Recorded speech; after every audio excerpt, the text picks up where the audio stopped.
When you start to absorb this mindset, I have earned this. This is my success, my achievement. It's not obvious to you and it's not obvious to those around you. It comes out in conversation. You know that Range Rover that I have outside? I'm thinking of upgrading it this year. You know those 3 houses next door? Yeah, I own all of them. You just slip it in conversation. This is what happens with this man and his neighbor. He goes to his garden. He plucks the fruits. He goes to his neighbor. قَالَ لَهُ صَاحِبُهُ وَهُوَ يُحَاوِرُهُ. This is really important. While chatting to him, you know, like you normally chat to your friend. How's it going? What's new? He just slips it in. أَنَا أَعَزُّ مِنْكَ مَالًا وَنَفَرًا. You know, I've got more wealth than you and I've got more employees, you know. He just slips it in like that in the conversation. Without realizing, he started to boast to people around him. And then he goes back to his garden. The mindset is so deeply entrenched inside him. وَدَخَلَ جَنَّتَهُ وَهُوَ ظَالِمٌ لِنَفْسِهِ. He enters his garden without realizing he has a disease in his heart. What's that disease?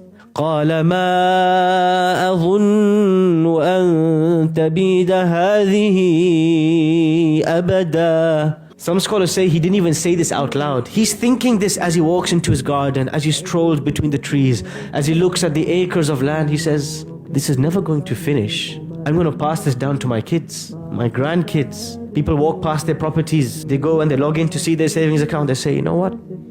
I made a killing. I made some smart investments. I'm going to pass this to my kids. It doesn't cross your mind that in an instant the whole thing can disappear. He starts to feel safe with his wealth. He starts to feel this thing is going nowhere. But that takes him to something more dangerous. وَمَا أَظُنُّ السَّاعَةَ قَائِمَةً. I don't even think the day of judgment will come. وَلَئِن رُدِدتُّ إِلَىٰ رَبِّي لَأَجِدَنَّ خَيْرًا مِّنْهَا مُنْقَلَبًا. And even if there was a day of judgment, even if I go to Allah, look how much wealth He gave me. Surely He's going to look after me.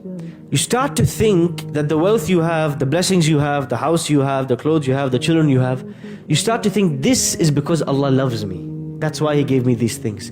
So I'm going to get a default access to paradise.